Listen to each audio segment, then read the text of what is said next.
in my age group, recovery is of utmost importance. What is your age group, if you don't mind? I am currently 64 years old. How long have you been running? I've been back at it for 8 years. Okay. But I was a track athlete in high school. And I stayed fit over the years, not through running, but cross-training.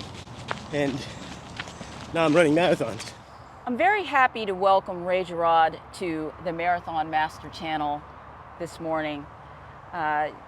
Those who've watched the channel have seen Ray many times.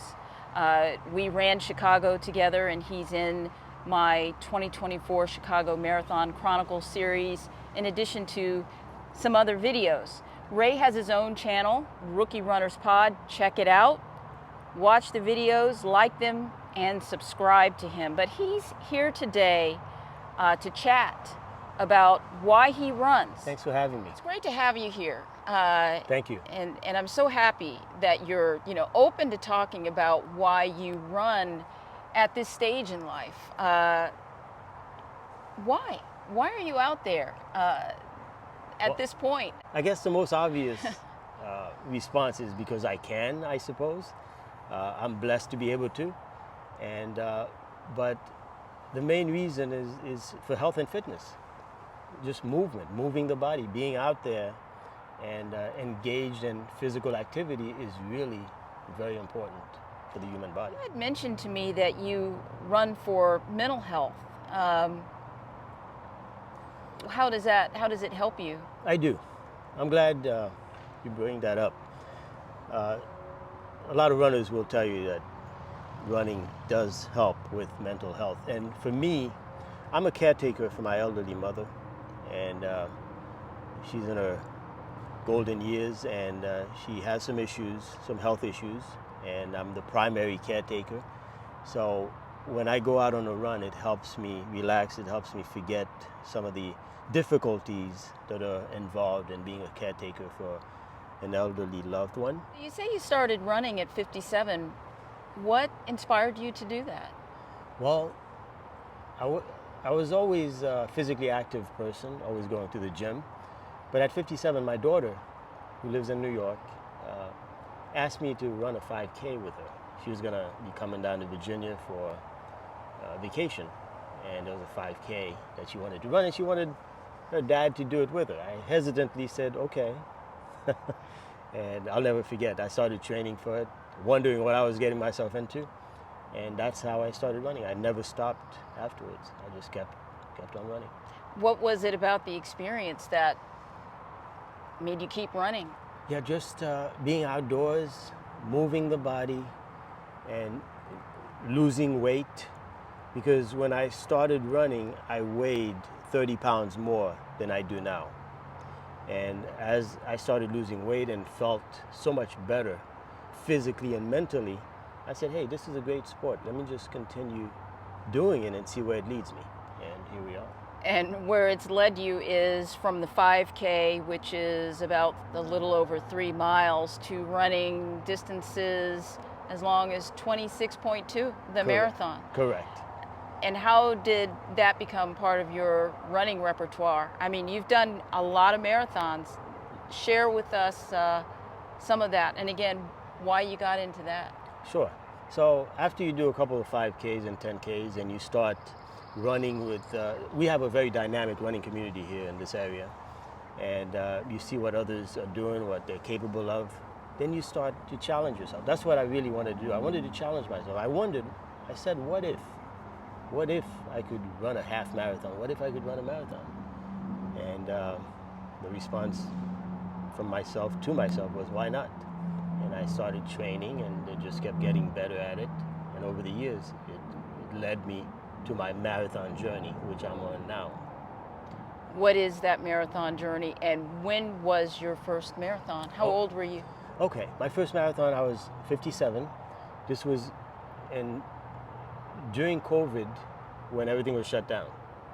I went out and ran by myself for 26.2 miles. I went to the Dismal Swamp, I'm sure you know where that is, and ran for 26.2 miles. I finished It was hard, it was brutal.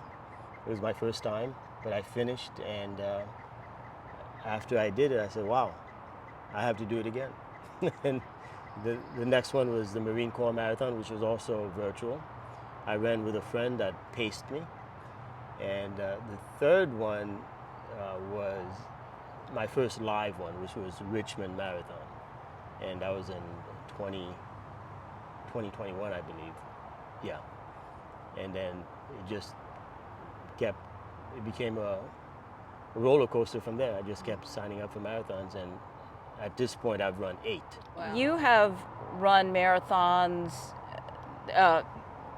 not virtual, but with tons of people. Richmond, Chicago, and where else have you run? New York. Did you run the New York City Marathon? Yes, I did. I ran New York twice. Okay. In 2022.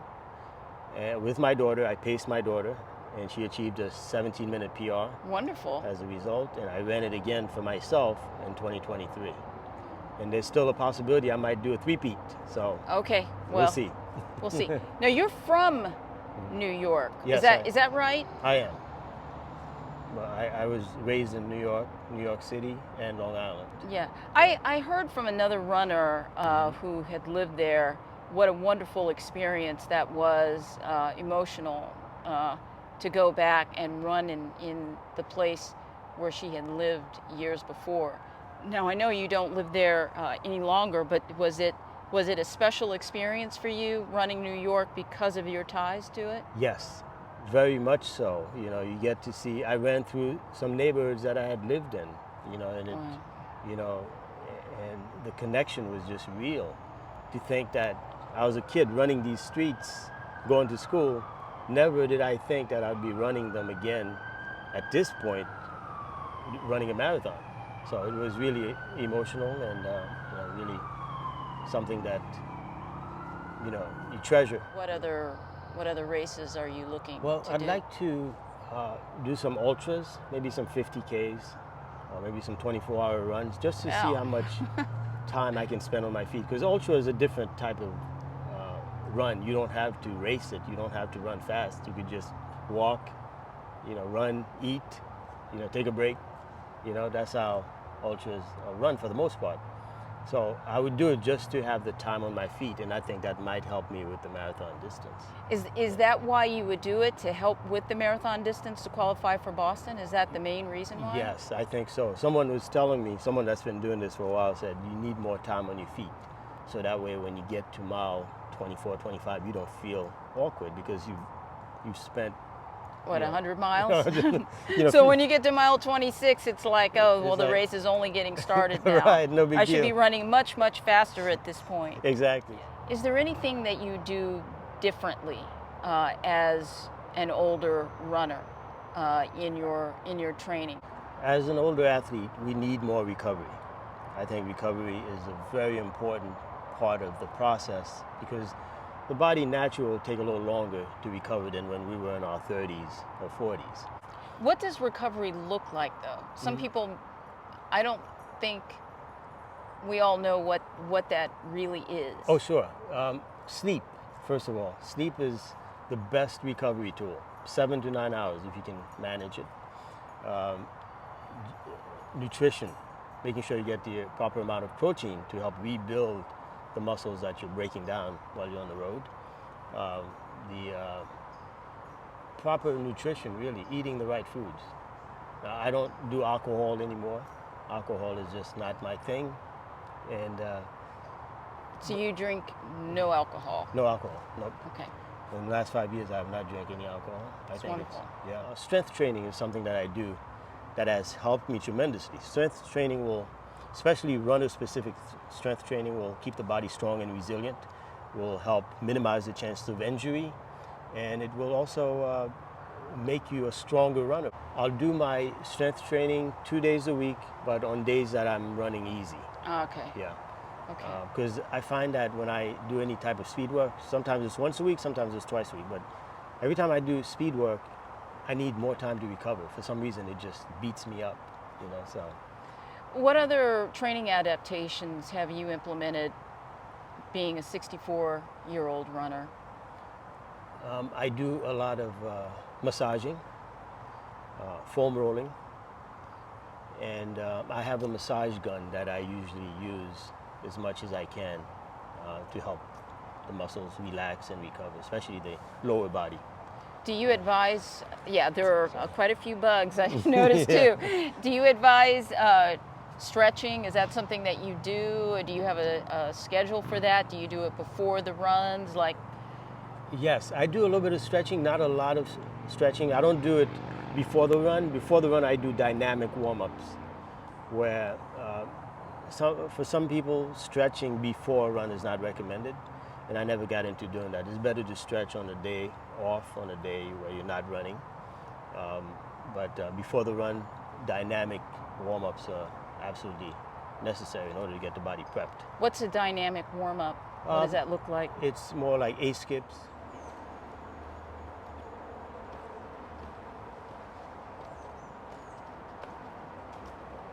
B skips. What is that?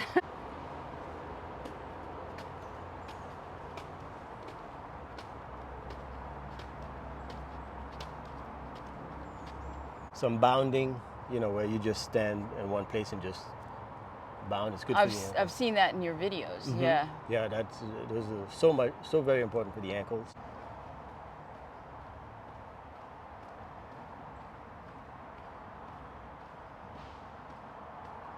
Just some dynamic stretches. You're not really stretching the body, you're just moving it in a way that stretches it along as if you're running. Does running It does. what does it make you feel? How does it make you feel? Does it make you feel like happy? Yeah. Run happy? Yeah, there is such a thing as runner's high, that you reach at some point. But for me, it's just once you get the blood flowing, and the blood is flowing to the brain, to the muscles, everything changes.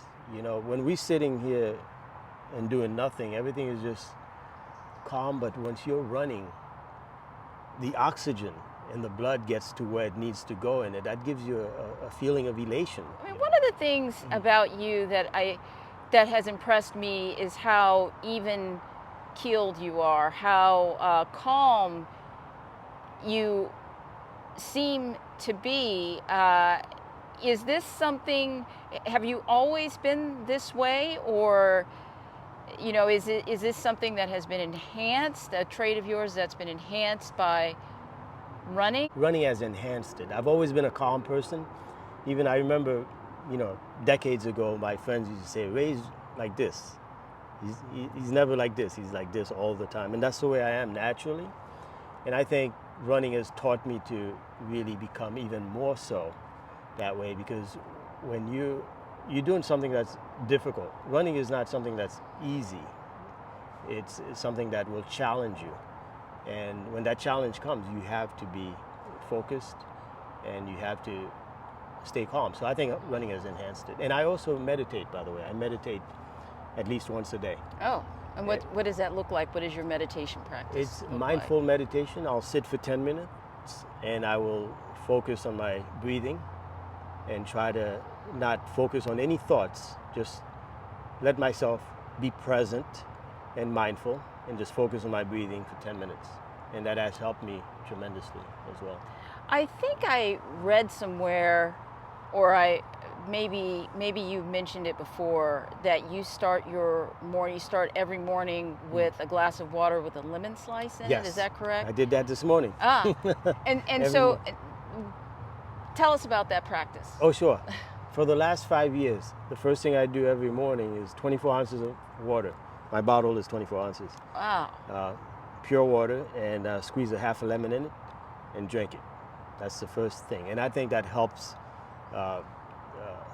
kickstart the system, clears out toxins, and it's worked well for me. It's good for your skin as well.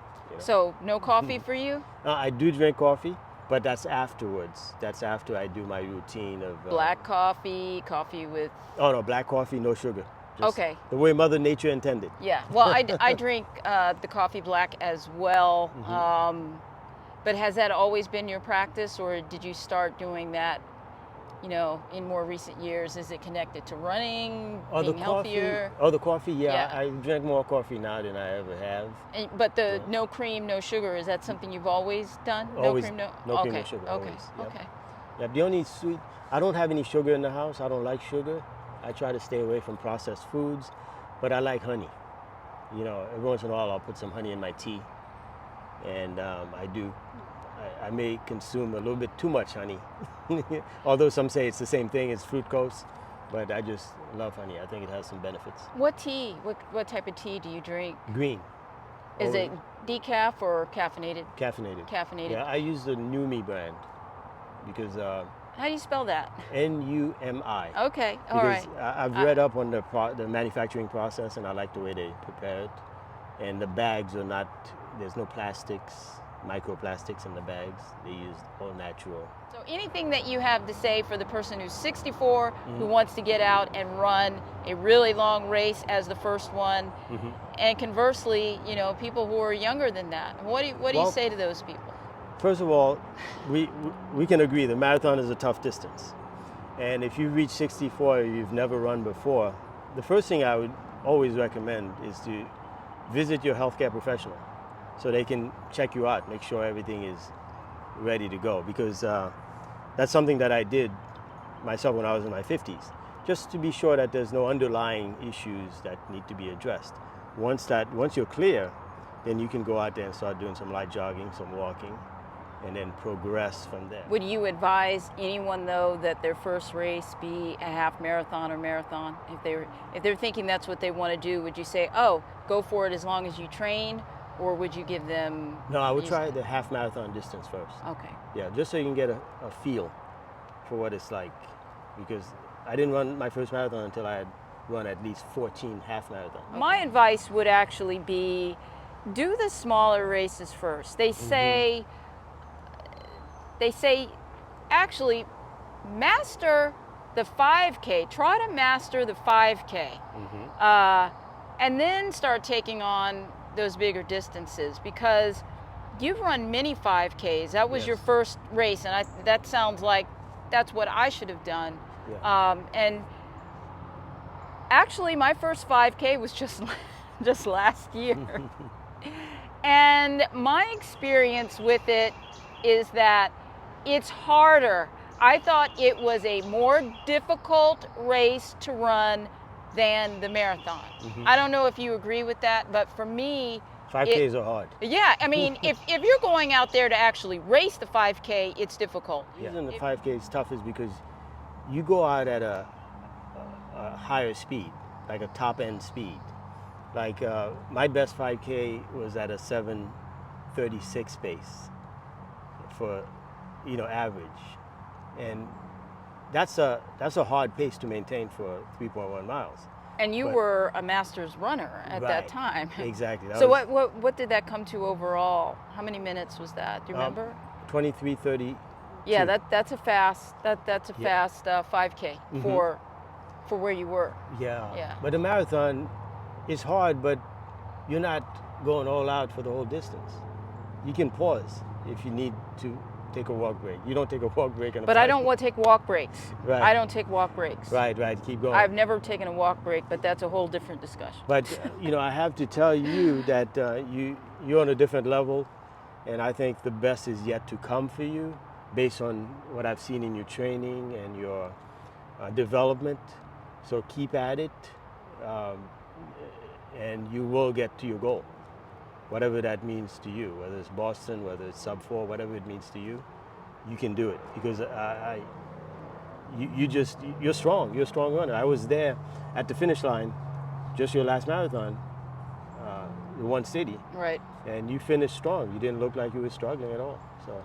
I didn't look like I was struggling? No. I know, I'll tell you what I was thinking.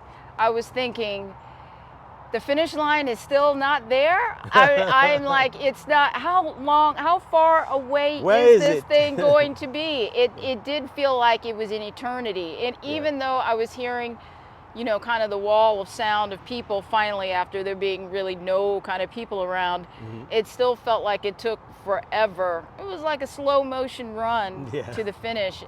I mean, have you felt the same in your marathons? Oh yeah. And when you get to that point, yeah. Mile 23, 24, that's for me, that's when everything starts being uncomfortable, where your brain is telling you to stop this madness.